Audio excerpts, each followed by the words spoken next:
A Gênese segundo o Espiritismo, os milagres segundo o Espiritismo. Capítulo 14, os fluidos.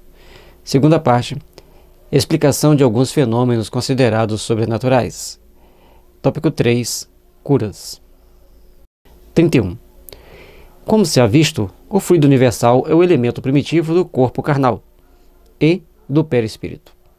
Então, esse fluido universal está tanto no nosso corpo físico quanto no nosso perispírito, os quais são simples transformações dele. Ambos são transformações do fluido universal.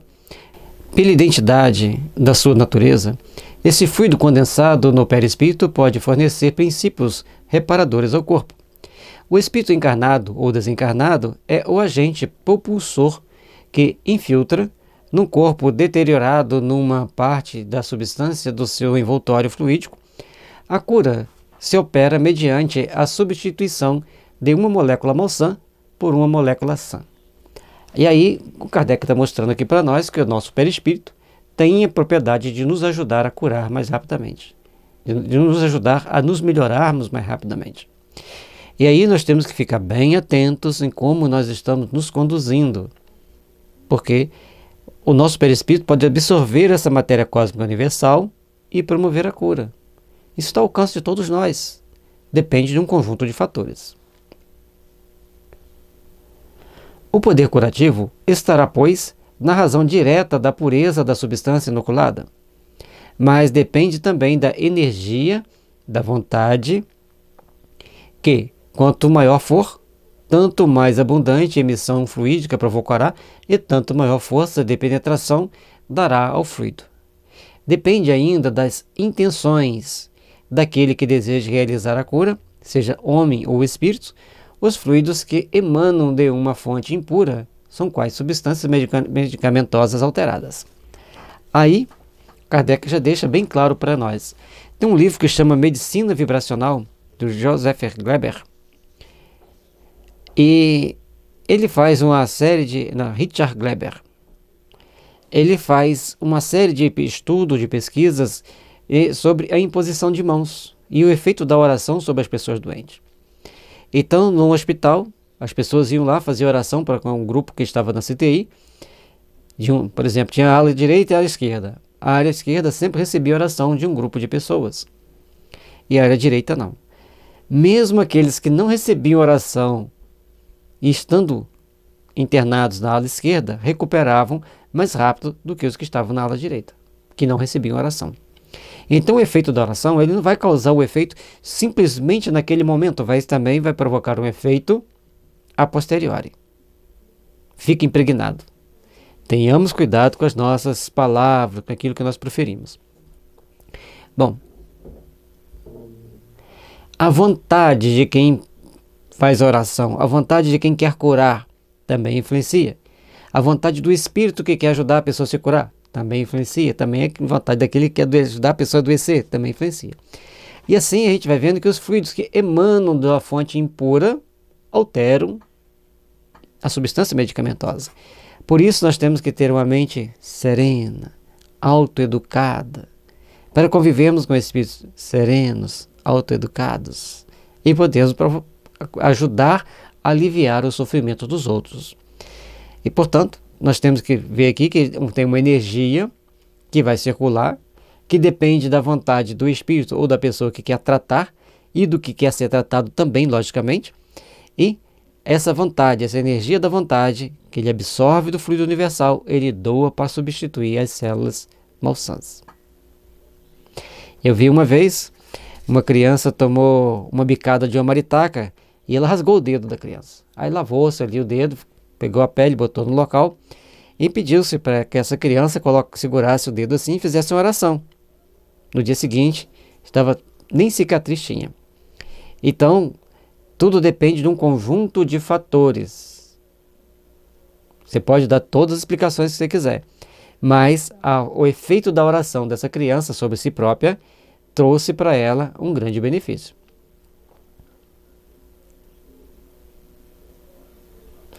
32.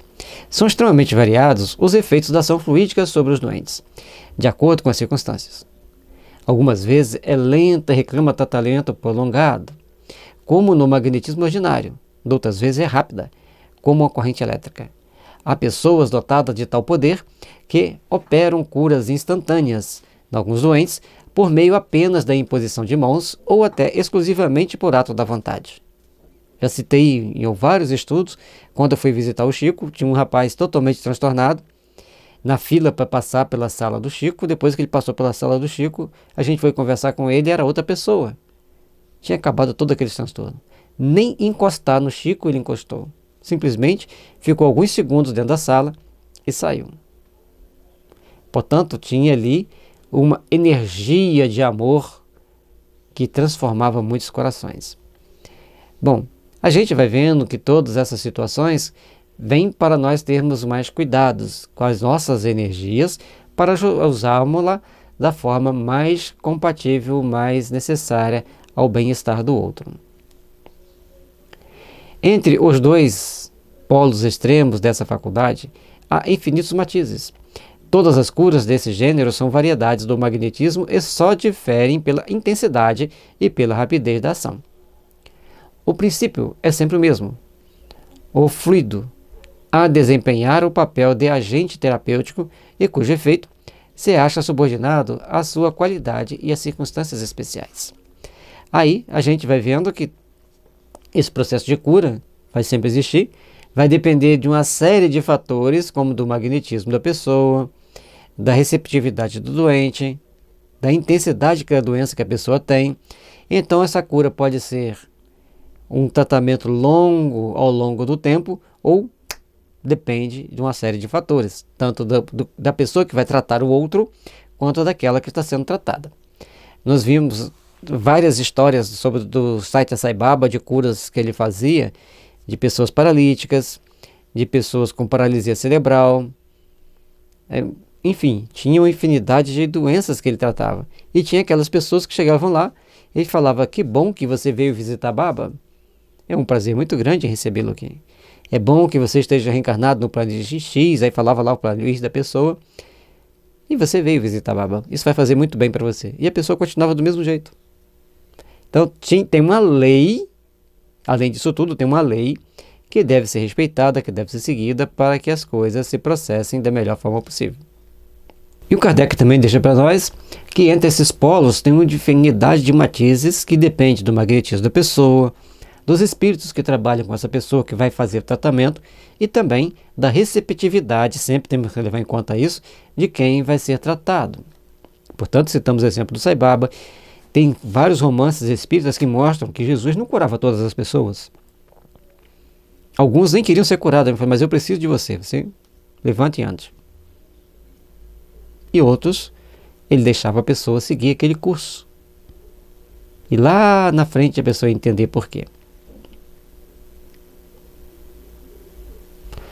33. A ação magnética pode produzir-se de muitas maneiras. Primeiro, pelo próprio fluido do magnetizador, é o magnetismo propriamente dito, ou magnetismo humano, cuja ação se acha adstrita à força e, sobretudo, à qualidade do fluido. Então, tem aquelas pessoas que eles vão dar o passe, vão magnetizar, vão impregnar aquela pessoa de alguma energia e a pessoa vai se melhorar baseado numa série de situações e de fatores. Então, qualidade do fluido do magnetizador. Segundo, pelo fluido dos espíritos atuando diretamente e sem intermediário sobre um encarnado, seja para o curar ou acalmar um sofrimento, seja para provocar o sono sonambúlico espontâneo, seja para exercer sobre o indivíduo uma influência física ou moral qualquer. É o magnetismo espiritual, cuja qualidade está na razão direta das qualidades do espírito. Então, tem uma pessoa doente, mas tem um espírito que quer tratar dele. Ele vai lá, dá um passe, faz a pessoa se desligar daquele corpo, ir no mundo espiritual, conversa com ele, passa algumas informações importantes para que ele interiorize aqueles valores, ele volta para o corpo e está curado. É outra possibilidade. E às vezes é só para acalmar, às vezes é para aliviar um sofrimento, vai falar: não, fica tranquilo, nós estamos contigo, é um ciclo de vida que você tem que passar e lá na frente você vai estar bem. Então, segunda opção. E tem aqui o número 154, que é uma nota de Allan Kardec, exemplos da Revista Espírita de fevereiro de 1863 e abril de 1865, setembro de 1865. Então são 3 revistas que saem matéria sobre o espírito tratando a pessoa. Terceiro, pelos fluidos que o espírito derrama sobre o magnetizador, que serve de veículo para esse derramamento. É o magnetismo misto, semi-espiritual, ou, se o preferirem, humano-espiritual. Combinado com o fluido humano, o fluido espiritual lhe imprime qualidades de que ele carece. Em tais circunstâncias, o curso dos espíritos é a miúde espontâneo, porém, as mais das vezes, provocado por um apelo do magnetizador. Aí nós vamos ter várias situações diferentes. Uma pessoa está lá dando um passe num doente. Ele não é um médium de cura pleno, ele dá um passe. O passe sempre traz benefício.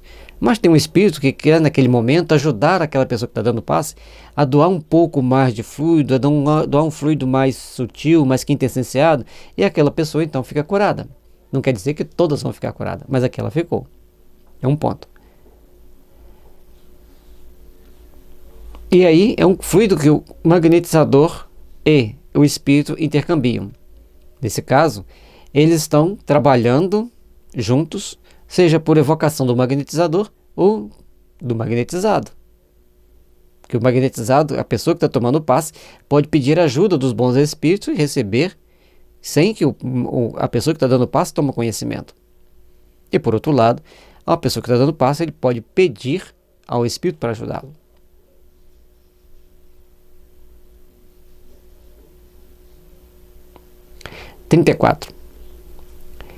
É muito comum a faculdade de curar pela influência fluídica e pode desenvolver-se por meio do exercício.